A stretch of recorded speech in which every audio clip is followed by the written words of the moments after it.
Hi, and welcome to English-Fabule. Are you learning English? Great. Let's learn English with a very interesting story. Don't forget to subscribe, like, and comment. Let's get started. On December 31st, 2025, the world faced a special moment. Midnight was near. About 3 billion people were ready to celebrate New Year's Eve. This night is a custom for everyone, a chance for a fresh start. It brought happiness, caution, and serious thoughts. This New Year's Eve was different. There were big worries about safety. Many famous cities canceled parties or made them smaller. Money problems also played a part. The night showed how much people needed to celebrate together, but it also showed big safety problems and changing traditions. The world felt more dangerous than ever. The new year began in Pacific Islands, then moved west like a wave. Each place celebrated in its own way. Auckland, New Zealand started the big city parties. Fireworks lit up its Sky Tower. Many watched. 3 hours later, Sydney, Australia had a huge fireworks show at its famous Harbour Bridge. Millions watched. But it wasn't just fun. Sydney had very strict security. Days before, on December 14th, a sad attack happened at Bondi Beach, where 15 people died. So Sydney's party became a huge test of security and survival. Sydney's show is important. It happens when many people in Asia are awake, setting the mood for the world. But not all cities celebrated this way. In Japan, Tokyo's Shibuya area, known for crowds, was closed. This was the 6th year it stayed closed for New Year's Eve. The city mayor said it was for public safety, worrying about too many people. This made parts of the city quiet. Why did some of the world's most famous cities suddenly go silent? What were they so afraid of? This New Year's Eve was not only about joy, it was a massive test. It showed the tension between people wanting a new beginning and the scary truth of modern threats. The first parties in the East. The new year began its journey across the world in the Pacific Ocean. First, in New Zealand, Auckland lit up the night sky. Fireworks burst over the city's Sky Tower, bringing joy to thousands of people. 3 hours later, the celebration moved to Sydney, Australia. This city held one of the world's most famous New Year's parties. Huge fireworks lit up the Sydney Harbour Bridge and the iconic Opera House, creating a spectacular sight for millions watching across the globe. Sydney faced a unique challenge. Only a few weeks before, a sad event happened at Bondi Beach where 15 people tragically lost their lives. Despite this sorrow, the city decided to continue with the New Year's Eve celebration. Australian authorities put in place very strong security measures. 1.5 million people gathered around the harbor to witness the amazing show. They watched as approximately 100,000 fireworks effects lit up the dark sky. The display was a powerful symbol of strength and hope for many. As the celebration wave moved further west, different parts of Asia showed various ways to mark the new year. In Bangkok, shopping centers hosted lively parties with music and fireworks. In the Philippines, families followed old traditions, placing 12 round fruits in their homes for prosperity. However, in Tokyo, Japan, the mood was notably quieter. The famous Shibuya district was officially closed for New Year's Eve for the 6th year. The mayor had concerns about overcrowding and safety. Instead of big street parties, many Japanese people chose to visit temples.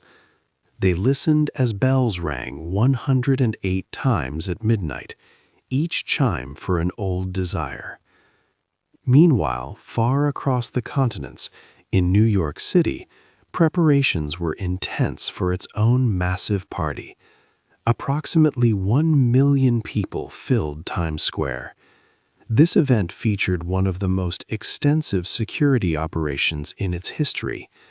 The New York Police Department deployed thousands of officers, along with mobile screening units, drone surveillance, and special anti-terrorism units. Attendees faced strict airport-style security checkpoints to ensure everyone's safety during the world-famous ball drop. This huge effort showed the city's strong commitment to safety for the estimated 1 billion people watching worldwide. As the light moved toward Europe, a surprising and important decision was made in Paris, France. The city chose to cancel its traditional concert on the Champs-Élysées. This concert had been a central part of the city's New Year's Eve celebrations for many decades. French authorities explained their decision by citing challenges in securing such a large, open avenue, worries about crowd density, and the ongoing threat of terrorism. While fireworks still lit up the Arc de Triomphe under heavy guard, the cancellation of the main concert created much discussion across France. This choice made many people think about how New Year's Eve traditions would change forever. Big cities stop the music. After the first parties, the New Year's wave moved towards Europe. Here, many big cities changed their plans for the celebration. Paris, a city famous for its grand New Year's Eve concert, made a big decision. It canceled the concert on the Champs-Élysées. This concert had been a main part of the city's celebrations for many years. French officials said they worried about keeping everyone safe. They also thought about the big crowds and the risk of people getting hurt in packed spaces.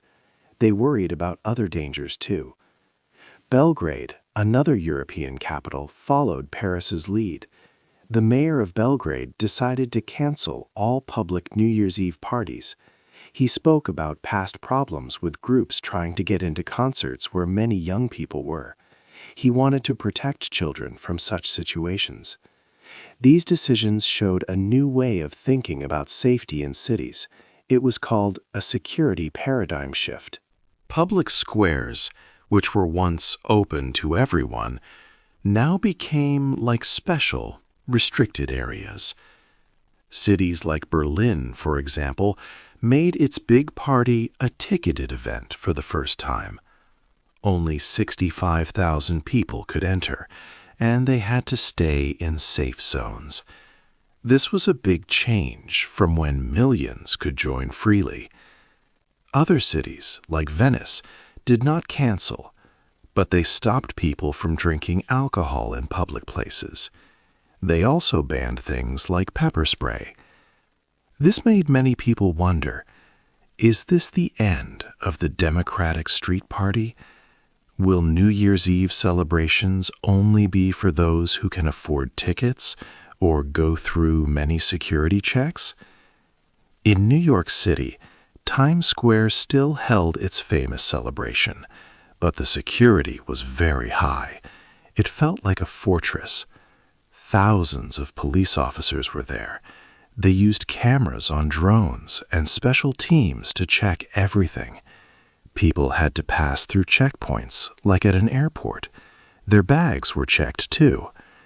This was the biggest security plan for a single event in American history. It showed how much fear there was about large crowds.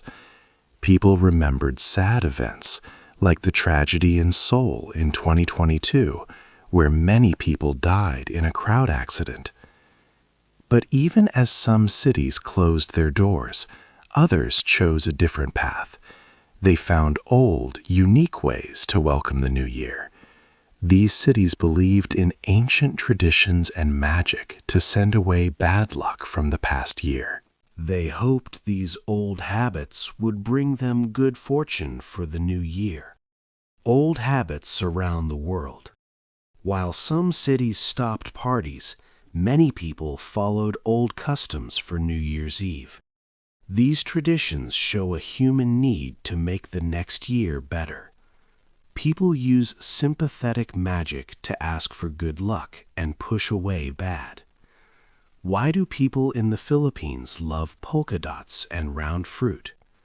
Circles look like coins, meaning money and good times. Families put 12 round fruits on tables, one for each month. Many wear polka-dotted clothes. At midnight, some children jump, hoping to grow taller. People make loud noises to scare away bad spirits. Bright lights welcome good fortune. These acts try to bring wealth and health. In Spain and Latin America, a tradition is eating 12 grapes. As the clock strikes midnight, people quickly eat one grape for each chime. This custom started when grape growers had extra fruit. Now people believe each grape brings good luck for a different month. If you cannot eat all 12, it brings bad luck. This race is a fun way to wish for a good future. Danes have special New Year's habits. At midnight, many stand on chairs and then jump off. This jump helps them leave old troubles behind, like starting fresh. Another tradition, often seen then, is smashing plates. People break old plates against friends' doors. A pile of broken dishes means many friends and good fortune. It is a loud way to scare off bad spirits. In Japan, New Year's is a time for cleaning and peace. Before the day, homes get a deep clean. This suit sweeping ensures the new year starts fresh, free from past dust. At midnight, temples ring bells 108 times. Each ring is for one human desire, helping people let go of worries. Many also visit shrines for their first visit of the year, called Hatsumode. They pray for health and buy charms for luck. In Cuba, families clean their homes and save dirty water. At midnight, they throw this water into the street. This act washes away old year's problems, making space for new beginnings. Estonians also have a food tradition. On New Year's Day, they eat 7, 9, or 12 meals. They believe this will bring plenty of food throughout the coming year. These traditions from around the world show a simple truth. When the world feels out of control, people look for ways to gain power over their future. These old habits, strange and beautiful, offer hope and control. They help millions believe that a better year is truly possible. The night of December 31st, 2025, showed a new truth. New Year's Eve was no longer a simple party for everyone. For many, it became a luxury item, something they could no longer afford. The cost to celebrate, especially in big cities, grew very high. Finding a place to sleep for just one night was very costly in some cities. Miami Beach in the United States became the most expensive place on earth for hotel rooms. A simple 3-star hotel room in the city center cost about $1,187. This was nearly 2 times more than its usual price. Rio de Janeiro in Brazil was also very expensive. A hotel room there cost about $1,172, almost 3 times its normal price. New York City, Edinburgh, and Sydney also saw hotel prices rise to over $1,000 for a single night, showing a global trend. However, not all cities saw such big spending. Las Vegas, known for its bright lights and parties, had a different mood. The city expected around 345,000 visitors for New Year's Eve. This was a small decrease from the year before, just over 1% less. Tourism officials described the period as a little quiet for the city's leisure travel sector. This change came from economic problems. Many families had less money to spend. People felt unsure about the future of the economy. They chose to save their money instead of taking expensive trips or going to big parties. The middle class, who have average incomes, started to pull back. They were careful with their budgets and stayed home more often. The desire for big, costly celebrations was fading for many. As the costs for New Year's Eve grew, a difficult question arose. Was New Year's becoming a holiday only for the rich? Was it a special night that only wealthy people could truly enjoy, leaving others to watch from afar? The high price of the night showed a growing difference between people. 6. Sad news and new hope. The world kept turning, and with it the New Year wave moved west, bringing celebrations to different lands. Yet not every place was filled with loud parties and bright lights. For some, the night held deep sadness, while for others it was a moment of new, hard-won joy. In Damascus, Syria, people felt a pure happiness they had not known for many, many years. Just weeks before this New Year's Eve, the government of Bashar al-Assad had fallen. For more than 50 years, Syria lived under a strong, controlling rule. Now, for the first time in decades, Syrians could celebrate a truly free New Year's Eve. Fireworks exploded over the capital, Damascus, painting the night sky with color. Crowds of people filled the city squares, places that used to be quiet and controlled. Now they were alive with happy voices and smiles. It was a complex mix of feelings: immense joy for their new freedom, hope for a better future, but also quiet grief for the hundreds of thousands of lives lost during the long civil war. They welcomed 2026 with a fresh start, dreaming of peace and a stable country. Meanwhile, on the other side of Asia, South Korea felt a heavy, quiet sadness. Just 2 days before New Year's Eve, on December 29th, a terrible accident had shocked the nation. A Jeju Air flight crashed at Muan International Airport. A shocking 179 people died in the crash, leaving only 2 survivors.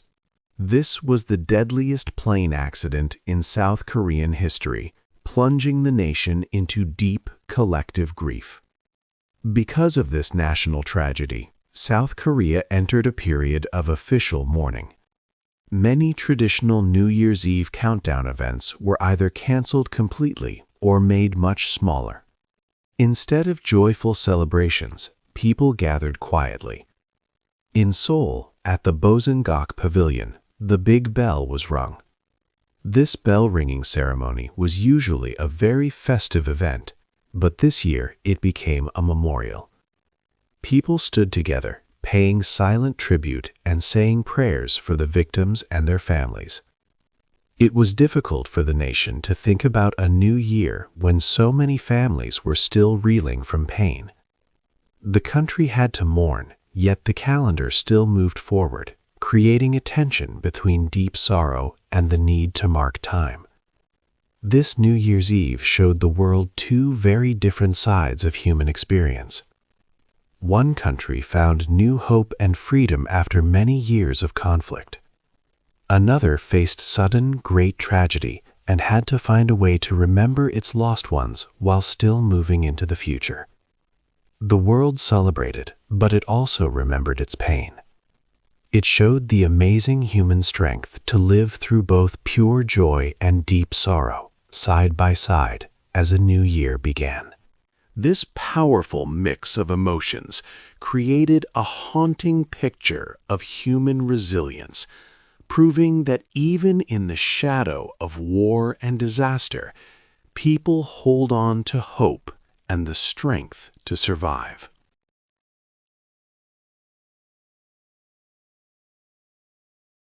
Seven, drones and digital parties. The world welcomed 2026 with new ways to celebrate, heavily using technology. Instead of only fire, more digital lights filled the night sky. This change was very clear in places like Dubai.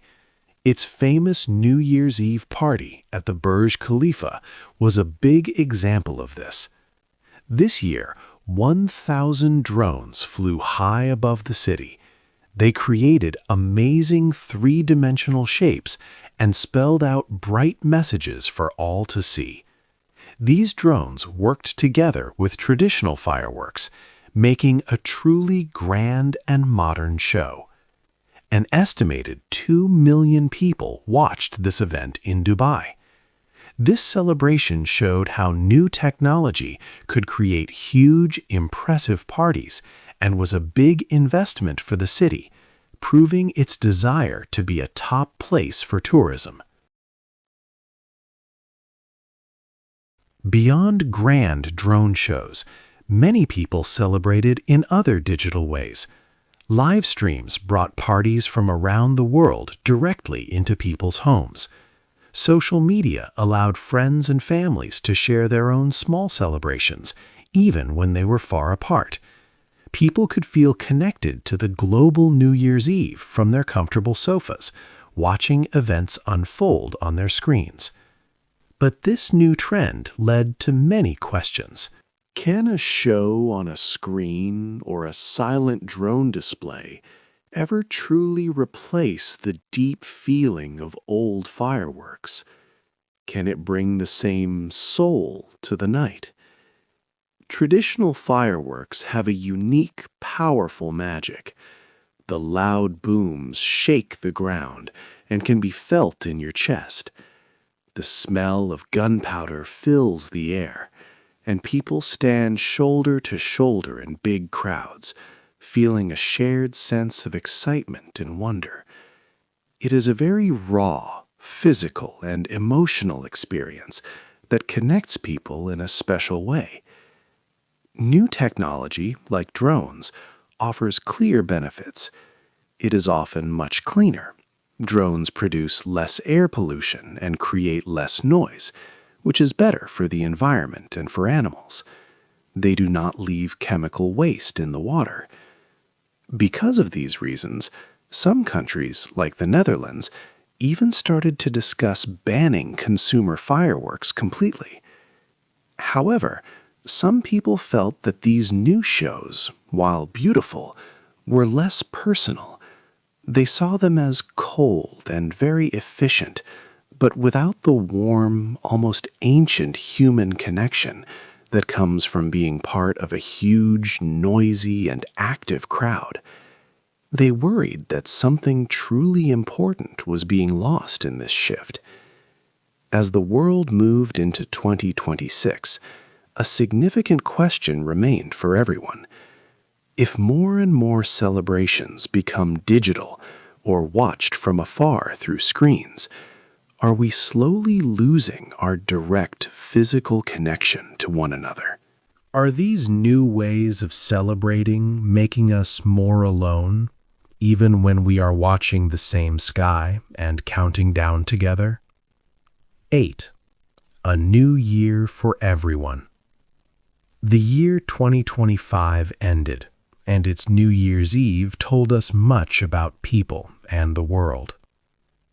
Billions of people welcomed 2026, but the way they celebrated had changed a lot. It showed how much we value fresh starts, even when times are hard.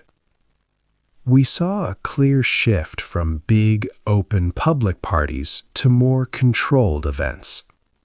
For example, Paris canceled its main concert on the Champs-Élysées. Berlin's famous street party at the Brandenburg Gate, which used to be open to everyone, now needed tickets and had limits on how many people could come. This was a big change from past years. Cities focused more and more on safety. Places like New York's Times Square had thousands of police officers and very strict checks for everyone who wanted to watch the ball drop. Security became a top priority for governments, worried about large crowds and possible dangers. Technology also played a bigger role in celebrations. Dubai amazed everyone with a show using 1,000 drones flying in the sky, creating beautiful light patterns instead of just fireworks. But these new ways sometimes came with a higher price. Getting a hotel room in Miami or Rio de Janeiro for New Year's Eve became very expensive, costing much more than usual. Even Las Vegas, known for its big parties, felt a little quieter, as many people spent less. This meant that for some, a grand celebration was now a luxury only a few could afford. Despite these big changes, the moment of midnight stayed powerful. Across all time zones, from the first fireworks in Auckland to the last cheers in American Samoa, the world seemed to take a global breath together. This pause was a shared moment of hope for billions. People everywhere wanted a fresh start, a clean slate for the year ahead. The story of New Year's Eve 2025 was about human survival and adaptation. People didn't stop celebrating, even if it meant doing things differently. Old traditions still helped people find comfort and hope. In Spain, many ate 12 grapes quickly at midnight, wishing for good luck in each month. In Japan, people cleaned their homes thoroughly to welcome the new year with a fresh beginning and visited temples for quiet reflection. These small acts showed that people deeply need a sense of control and meaning in a world that often feels big and unpredictable. The night showed human strength and a refusal to let go of hope. No matter the fear, the cost, or the new rules, people found ways to connect, to celebrate, and to look forward. This celebration proved that even with changes, our need for new beginnings and shared moments remains strong. It makes us think about the future of our big celebrations. What do you think? As our world keeps changing, how will our New Year's Eve celebrations look in the years to come? Hey there! Just a second before you go. If you learned something new today, please give this video a like, write your thoughts in the comments, and subscribe to the channel. It only takes a second, and it really, really helps to create even better English videos for you. Your support means the world,